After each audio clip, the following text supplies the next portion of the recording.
Welcome back. आज मैं आपके बीच शेयर करने जा रहा हूँ फ्रेगमेंटेशन रिएक्शन का one of the important name reaction, जिसका नाम है एसन-मोजर फ्रेगमेंटेशन रिएक्शन। आइए जानते हैं एसन-मोजर फ्रेगमेंटेशन रिएक्शन क्या कहता है।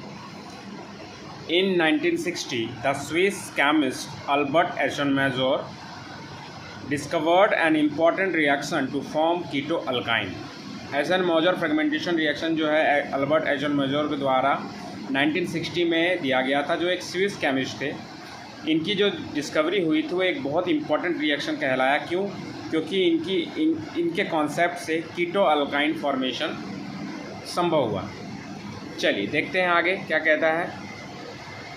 The starting material for the fragmentation is the epoxide of an alpha beta unsaturated ketone. कहता है कि कीटो अल्काइन अगर हमें बनाना है तो स्टार्टिंग जो मटेरियल हम लेंगे वो लेंगे अल्फ़ा बीटा अनसैचुरेटेड कीटोन का इपॉक्साइड। ठीक है, तो देखते हैं हम लोग एग्जांपल के साथ इसको समझेंगे।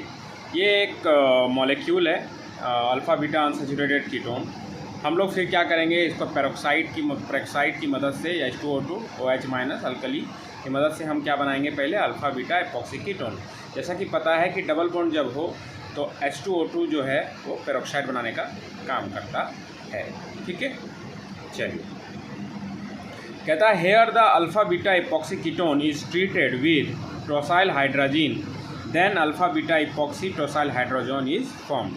कहता है कि जो ये अल्फ़ा बीटा एपॉक्सी कीटोन है, इसका जो रिएक्शन है हम लोग करेंगे टोसाइल हाइड्रोजन से। उसके पश्चात क्या होगा, alpha beta epoxy tosyl hydrogen बनेगा।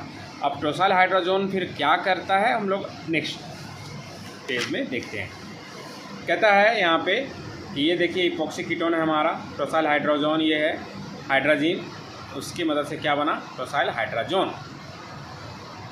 अब कहता है कि now the alpha beta epoxy hydrogen is treated with the base. अब इसको बेस से रिएक्ट करते हैं हम लोग, ट्रीट करते हैं। बेस से ट्रीट करने की वजह से होगा क्या, फ्रेगमेंटेशन होगा, और फ्रेगमेंटेशन जब होगा कीटो अल्काइन बनेगा। अब कैसे होता है, स्टेप बाय स्टेप समझते हैं।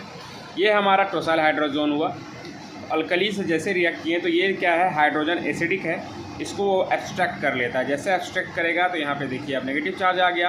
अब होगा क्या, रिएक्शंस को इस तरह प्रोसीड करेंगे ताकि मेरा जो बनाना है मेरे को वो बनेगा। ठीक है, तो ये नेगेटिव चार्ज फिर देखिए ऐसे इस वे में जा रहा है, फिर ये डबल बॉन्ड ऐसे टूटा और उसके बाद ये इपॉक्साइड रिंग ब्रेक कर गया। अब जैसे ही इपॉक्साइड रिंग ब्रेक कर गया, देखिए हमारा ये आ गया। अब होगा क्या यहाँ पे, ये जो फिर O में नेगेटिव है, फिर ये ऐसे आएगा, फिर यहाँ से ये फ्रेगमेंट करेगा। फ्रेगमेंट करने के बाद ये बॉन्ड अपना अलग हो जाता है। अलग होने के बाद यहाँ पे देखिए हमारा ये अल्काइन हो गया, ये कीटोन हो गया, और यही हमारा यही हमारा हो गया कीटो अल्काइन प्रोडक्ट। कुछ और एग्जांपल से इसको हम लोग समझते हैं। एक सिंपल सा एग्जांपल, जैसे देखिए हमने एग्जांपल्स लिया है, ये भी इपॉक्सी कीटोन है हमारा अल्फ़ा बीटा, ये हो गया हमारा अल्फ़ा कार्बन, ये हो गया हमारा beta carbon, alpha beta epoxy ketone. पहले हम टोसाइल हाइड्रोजन से इसको रिएक्ट करवाएं, बना हमारा टोसाइल हाइड्रोजन। अब जैसे ही टोसाइल हाइड्रोजन हमारा बना, फिर हम बेस से रिएक्ट किए तो एसिडिक हाइड्रोजन निकलने के बाद ये हमारा मूवमेंट हुआ पाई नेगेटिव इलेक्ट्रॉन का एलोन पेयर का, और इस तरह से पाई बॉन्ड का भी मूवमेंट हुआ, और हमारा इपॉक्सी जो रिंग था वो ब्रेक कर गया।